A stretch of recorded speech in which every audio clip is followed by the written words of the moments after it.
네, 반갑습니다. 성경적 한의학 174회, 오늘은 설탕 같은 사람에 대해서 말씀드리겠습니다. 설탕은 참 달죠. 단 설탕을 싫어하는 사람들이 어디 있겠습니까? 우리도 설탕을 참 많이 먹었죠. 한밤중에 한 번씩 아이스크림이 먹고 싶을 때 나도 모르게 그 달고 단 아이스크림을 먹곤 합니다.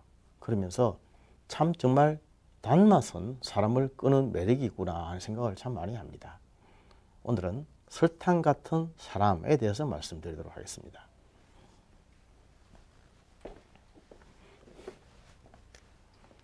설탕은 달지만은 또한 독이 될 수 있습니다. 설탕이 거의 모든 음식에 다 들어가죠. 설탕이 들어가야 맛이 있습니다. 당연하죠. 설탕이 들어가야 단맛이 있습니다. 그런데 설탕은 독이 될 수도 있다고 하는 사실을 알아야 됩니다. 독. 암은 설탕을 먹고 자란다. 다른 말로 하면 설탕은 암의 먹이다. 설탕이 암의 먹이라고 하는 이 얘기를 우리 잊지 말아야 됩니다. 입에 단 음식, 설탕, 단맛, 맛은 있지만 속에 들어가면 독이 될 수가 있습니다. 물론 설탕이 소량으로 들어갈 때는 아무런 문제가 없습니다. 독이 된 건 아닙니다. 설탕을 많이 먹어서 설탕 중독이 되면 그렇다 이 말입니다. 설탕이 중독이 되면은 암이 걸릴 수 있다. 단 음식을 많이 먹으면 우리 한의학적으로 볼 때 단맛은 감미라고 하죠. 감미. 단맛은 비계에 속합니다. 비위 이렇게 말하면 음식을 먹고 소화, 흡수시키는 힘, 기능, 이것을 비기라고 해요. 비기. 보통 비위가 좋다 이렇게 말하면 아무 것이나 잘 먹는다는 뜻이고, 비위가 약하다 이러면 잘 못 먹고 막 음식을 가리고 토하고 이렇게 말하죠. 감미는 비위에 들어가서 단맛이 들어가면 비기를 막 도와주기 때문에 비기가 강해져서 많이 먹게 됩니다. 그래서 단 음식은 많이 먹게 됩니다. 자연히 과식을 하게 되죠. 과식을 하게 되면 살이 찌게 됩니다. 살이 찌는 것을 기육이라고 한다고 그랬습니다. 한의학에서 우리 몸의 살을 두 가지로 구분한다고 그랬습니다. 하나는 기육이고 하나는 근육입니다. 기육이라고 하는 것은 비에 속하는 것이라서 밥을 많이 먹으면, 음식을 많이 먹으면 찌는 살을 말하죠. 많이 먹어서 살이 찌는 것, 이게 기육이라고 합니다. 이거는 백해무익입니다. 살이 둥실둥실 찌면 이게 나중에 전부 노화를 촉진시키는 원인이 되고, 또 성인병, 또 생활습관병, 암, 이런 것들의 원인이 되는 것이 기육입니다. 기육. 많이 먹어서 살찌는 것은 이런 병의 원인이 됩니다. 그런데 많이 먹게 하고 살이 뒤룩뒤룩 찌게 하는 것은 단맛입니다. 단맛. 단맛은 설탕의 맛이죠. 그래서 우리가 설탕을 먹되 조금씩 먹고 될 수 있으면 설탕을 좀 절제하고 그런 훈련을 어릴 때부터 자주 드려야 됩니다. 이게 계속 쌓이면 역시 이렇게 되는 것이죠. 근육이라고 하는 것은 운동을 해서 찌는 살이죠. 운동을 해서 얻는 살, 그것을 근육이라고 하는데 이건 굉장히 좋은 것입니다. 근육은 간에 속한 것이죠. 한의학에서 간에 속하는 근육은 간 기능이 좋으면 근육이 잘 발달한다. 그리고 비에 속하는 기육은 음식을 많이 먹으면 살찌는 것이다. 기육보다는 근육 쪽을 택해야 됩니다. 근육이 발달해 있는 사람들은 아주 건강한 사람이지만 기억이 발달해 있는 사람들은 아주 불건강하게 됩니다. 그런데 그 기억을 발달하게 하고 살이 자꾸만 찌게 하고 이런 병에 이렇게 하는 큰 원인이 바로 설탕, 단맛입니다. 소량으로 필요할 때 쓰는 것을 말하는 것은 아니라고 분명히 말했습니다. 설탕 중독이 되면 그럴 수 있다는 것이죠. 그런데 설탕이 굉장히 맛이 있습니다. 모든 음식에 설탕이 다 들어갑니다. 우리는 설탕만을 먹는 것이 아니죠. 그냥 과자를 먹는데 과자 속에 설탕이 들어있고, 또 커피를 마시는데 커피 안에 설탕이 있고, 김치를 먹는데 김치 안에 설탕이 있고, 된장찌개 안에도 설탕이 있고, 전혀 모르는 상태로서 설탕이 막 들어가 있습니다. 그래서 대부분의 음식에 설탕이 다 들어가 있는데 본인이 알든 모르든 부지불식간에 설탕에 점점점 중독이 되어가고 있습니다. 그래서 설탕을 조심하자고 몇 번 말씀을 드렸습니다. 건강한 사람은 단맛을 절제할 줄 아는 사람입니다. 그런데 오늘의 주제는 사람입니다. 사람. 설탕이 아니라 설탕 같은 사람입니다. 설탕 같은 사람. 아주 단맛이 나는 사람이죠. 같이 얘기해보고 교제하고 만나면 참 즐겁고 재밌는 사람. 그러나 은근히 독을 뿌리는 사람이에요. 독을 뿌리는 사람. 거기에 중독이 되면 은근히 독이 되는 사람. 내가 알게 모르게 나에게 자꾸 독을 뿌리는 사람. 내가 독을 받아 먹는 사람. 독뿌림을 당하는 사람. 나에게 독을 뿌리는 사람.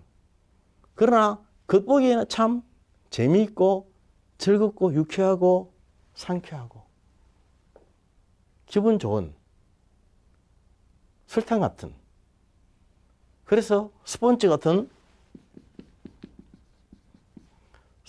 사람이 설탕 같은 사람을 만나서 주는 대로 쏙 빨아먹다 보면은 자기가 알게 모르게 점점 자기 속에 독소가 쌓여 들어갑니다.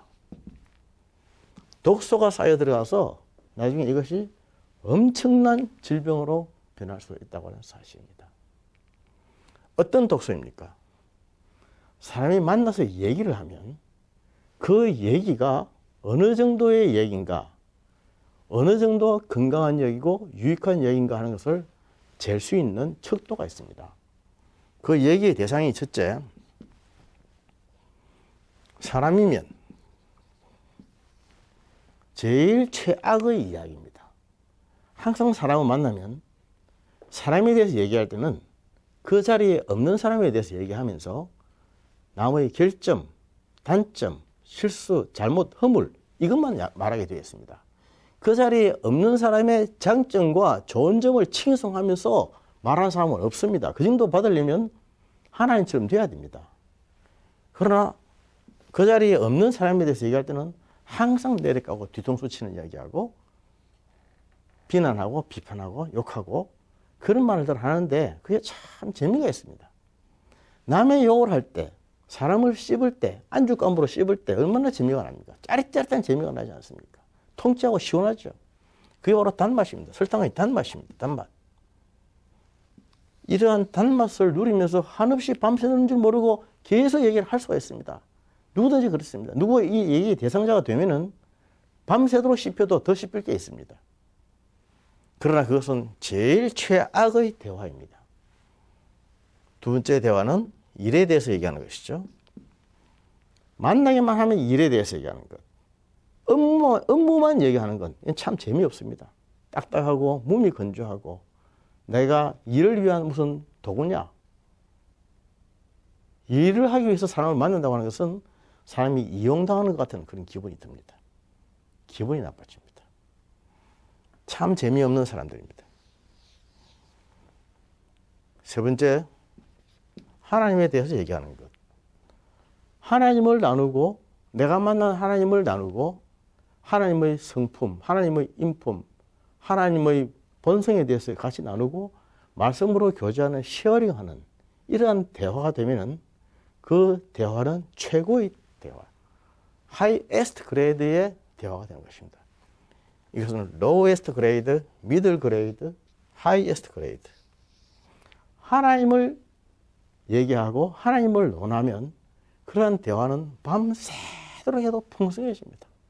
영적으로 유익하고 육적으로 치유되고. 그래서 대화의 그 목표가, 대화의 그 대상이 누구냐를 보고 어느 정도의 대화인가 하는 것을 금방 알 수가 있습니다. 보통 설탕 같은 사람은 사람에 대해서 얘기합니다. 사람에 대해서. 항상 그 자리에 없는 사람에 대해서 비난하고 비판하고 하는데 말을 가만히 들어보면 다 맞는 말, 옳은 말, 바른 말 이런 말들을 하지만 그 뒷끝은 항상 씁쓸합니다. 이런 독을 잔뜩 받고 나면은 잠을 못 잡니다. 불면. 한 사람을 굉장히 비난하고 씹는 그런 얘기를 계속 듣고 나눴다면 그 밤에 잠이 안 옵니다. 정상적인 맑은 영혼을 가진 사람이라고 하면 잠이 안 옵니다. 또는 잠 들었다 하더라도 악몽을 꿉니다. 악몽을.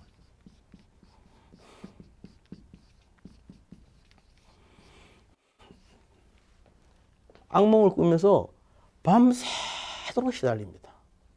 얼마나 우스운 건지 아세요? 잠이 안 오고 악몽을 꾸고 하는 것은 반드시 이유가 있습니다. 그냥 잠이 안 오는 게 아닙니다. 그냥 악몽을 꾸는 것이 아닙니다. 머리 아픈 것은 항상 이유가 있다. 이유 없이 치통이 생기지 않는다. 이유 없이 머리가 아프지 않다. 그 말처럼 이유 없이 불면증이 생기지 않는다. 이유 없이 악몽을 꾸지 않는다. 잠이 안 오든지 또는 악몽을 꾸든지 내가 영적으로 굉장히 나빠지고 정신적으로 피폐해지고 힘들어질 때는 내가 오늘 누구를 만났는지를 잘 생각해 보십시오. 설탕 같은 사람을 만나지는 않았는가? 내 눈에, 귀에 이렇게 좋게 사탕 발림을 해주지만 가만히 듣고 보면 전부 다 그것이 설탕 같은 독이고 내 속에 들어가서 하나하나 내 영혼에 죄를 뿌린 독을 바른 음식들 이런 것을 내가 계속 먹지 않았던가 생각해 봐야 됩니다. 당위정,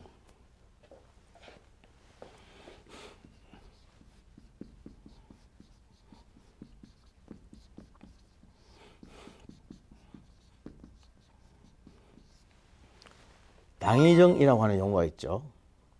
요새 사람들이 잘 모릅니다만 설탕을 옷 입혀서 설탕을 발라서 먹게 만든 약입니다. 약. 설탕당에다가 옷 의자에다가 덩어리 정자입니다. 그래서 그 약을 알약이 굉장히 쓴 약인데 그걸 이렇게 설탕을 옷 입혀가지고 달게 만들어서 이렇게 먹게 만든 걸 당위정이라고 그러죠. 당위정. 겉으로 먹을 때는 달콤하게 쏙 넘어가는데 사실 안에 굉장히 쓴 약이 들어있는 거예요. 이게 당위정입니다. 당위정. 이게 바로 설탕 같은 사람이 당위정이에요. 당위정. 실제로 우리가 독을 먹는데 독인 줄 모르고 달콤하다고 생각하고 먹는 것입니다. 이런 걸 먹고 나면 정신적으로 굉장히 사람이 힘들어집니다.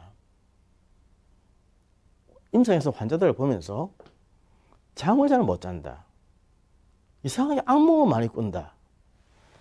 굉장히 내가 무기력해지고 굉장히 피로하고 또 도무지 기도도 안 되고 사람이 자꾸 미워진다. 이런 얘기를 들을 때 제가 물어봅니다. 누구를 만났습니까? 어제 누구를 만났죠? 그 전날에도 누구를 만났죠? 그렇게 물어봅니다. 누구를 만나서 이런 설탕 같은 독을 자꾸 뿌려주면 쌓여가지고 나중에 형편없이 사람이 피폐하게 되어져 갑니다. 이게 많은 정신적 질환의 큰 원인이 되는 것입니다. 어떻게 해야 될 것이냐? 안 만나야죠. 아닌 것은 아닌 것입니다. 안 만나야 됩니다. 안 만날 수 없다. 만나면 이런 얘기를 해야 됩니다. 야고보서에 보면 악을 대적하라. 그러면 너희를 도망할 것이라. 악을 대적해야 됩니다. 선포를 해야 됩니다. 나는 이제부터 사람에 대해서는 얘기하지 않겠다. 우리 만나면 하나님에 대해서만 얘기하자. 이렇게 선포를 해야 됩니다. 그리고 약속을 하고 만나면 굉장히 좋아집니다. 그것이 악을 대적하는 것입니다. 우리 그리스도인들이 자기 자신을 지켜야 됩니다.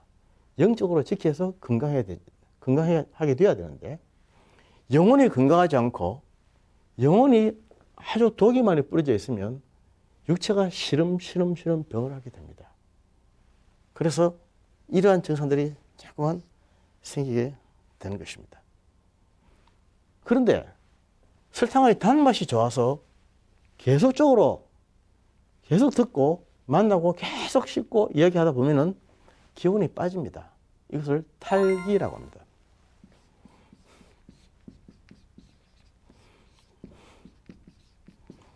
이 탈자라고 하는 것은 빼앗을 탈자입니다. 우리 몸의 기운을 다 빼앗아 버려요. 쫙 그랬다 있지 않습니까? 손끝, 발끝으로 기운이 쫙쫙 빠져나가는 것 같은 그런 느낌. 아무것도 못하고 들어 누워서 쭉 쳐서 땅으로 꺼지는 것 같은 그런 느낌, 그런 기분이 들 때가 있지 않습니까? 그걸 탈기라고 합니다. 탈기. 기운을 다 빼앗겼다. 빼앗아가는 존재가 있는 겁니다. 빼앗아가는 영적인 존재가 있기 때문에 빼앗기는 것인데 그 영적인 존재가 내 것을 다 빼앗아 가도록 내가 무방비 상태로 문을 열어주었기 때문에 탈기가 되는 겁니다. 왜 그러냐? 설탕이에요, 설탕. 이 맛이 달기 때문에 계속 흡입하고 먹고 마시고 하다 보면 이것 때문에 결국 내가 이런 상태까지 빠지게 되는 겁니다.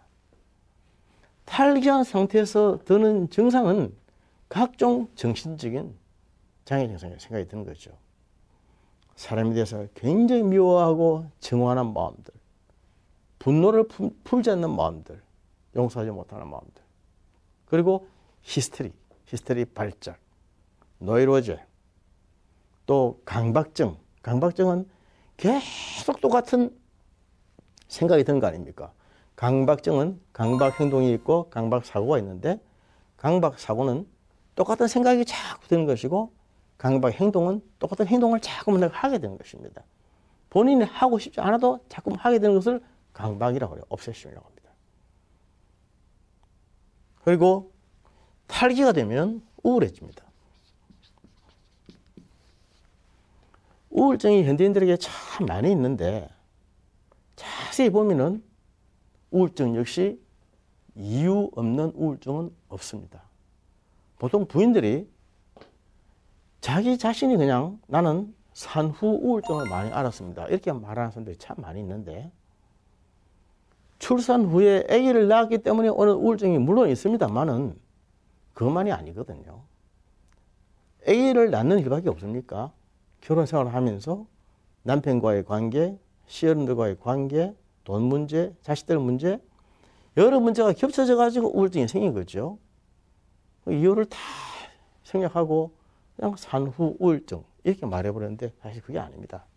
이런 우울증에 빠지더라도 우리 몸에 계속적으로 이런 독소를 넣어주고 심어주고 죄를 뿌려주는 그렇게 해서 탈기를 만들어주고 우울증에 빠지게 하는 그런 설탕 같은 사람이 있다는 것입니다. 분명히 있습니다. 설탕 같은 사람이. 나에게만 있고 너에게는 없다 이거 아닙니다. 어디를 가나 있습니다. 설탕 같은 사람. 혹시 내 자신이 또 이런 사람은 아닌지도 돌아봐야 됩니다. 그리스도인들이 만나서 사람에 대해서 얘기를 하고 그 자리에 없는 사람에 대해서 비난을 하고 뒤통수를 까는 얘기를 하면 그 자신은 설탕 같은 사람입니다. 하나님 보시기 굉장히 악이죠. 이렇게 되면은 자기 자신도 이렇게 빠지고 남도 빠지게 만들고 자기도 죽고 남도 죽게 되고 우리가 기진맥진이라고 하는 말이 있지 않습니까?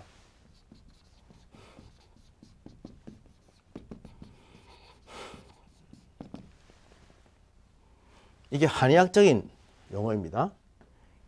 기가 다 하고 맥이 다 한다. 기가 싹 딱 빠져서 우리 몸에 에너지가 하나도 없다. 그래서 맥을 잡아도 맥이 안 잡힌다 이거죠. 기진맥진. 이게 바로 탈기의 증상이고 우울의 상태입니다. 사람이 이렇게 될 때는 지속적으로 이렇게 독을 뿌리는 사람이 있는 거죠. 또 남편이나 아내에게서 계속적으로 핀잔을 받으면 너는 바보야, 너는 멍텅구리야, 아무것도 제대로 못해, 하는 게 없어, 내가 너 만나서 모두 일이 안 됐어, 뭐 이런 식으로 계속 독을 뿌리면 사람이 탈기가 되고 우울이 되고 기진맥진하게 되고 결국 삶의 소망, 의욕이 다 끊어지게 됩니다. 우리가 예수를 믿는다고 하면서 사실은 이런 일을 얼마나 많이 하는 악의 근원, 악의 원천, 악의 통로인지 모릅니다. 여간 조심하지 않으면 그렇게 됩니다. 왜냐하면 크리스찬들은 남다른 그런 도덕률을 가지고 있기 때문입니다. 일반인들보다도 훨씬 더 높은 도덕률, 말씀이라고 하는 지고지선의 어떤 그 선에 대한 도덕률을 가지고 있기 때문에 그에 미치지 못하는 사람들이 얼마나 많이 보입니까? 자기 자신도 그러면서. 그러나 그것이 다 용납이 안 되고 하나하나 꼬집기 시작하면 탈탈 털어서 먼저 난 사람 정말 없습니다. 그러나 그런 얘기는 자기가 하는 게 아니죠. 남이 해줘야 되는 얘기죠. 자기가 자기를 보고 나를 틀어서 먼저 하는 사람 어디 있느냐 이렇게 말하면 그건 정말 말도 안 되는 일입니다. 그럼에도 불구하고 우리는 그 많이 눈에 보이는 것들을 용납해주고 용서해주고 사랑해줄 수 있는 마음을 길러야 됩니다. 그렇지 않고 계속 이렇게 독을 뿌리고 죄를 뿌리고 중독을 일으키고 하면 자기도 죽고 남도 죽이는 거죠.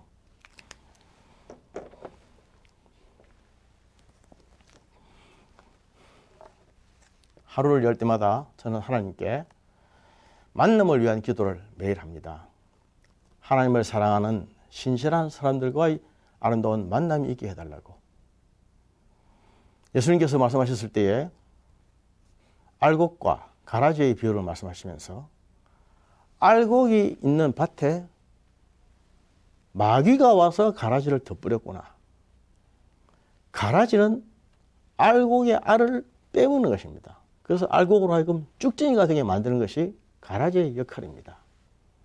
마귀가 와서 덧뿌리는 것, 그게 바로 설탕 같은 사람입니다.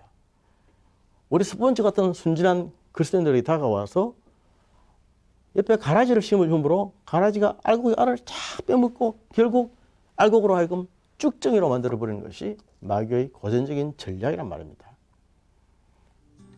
현명한 그리스도인들은 설탕 같은 사람이 되지 않는 사람입니다.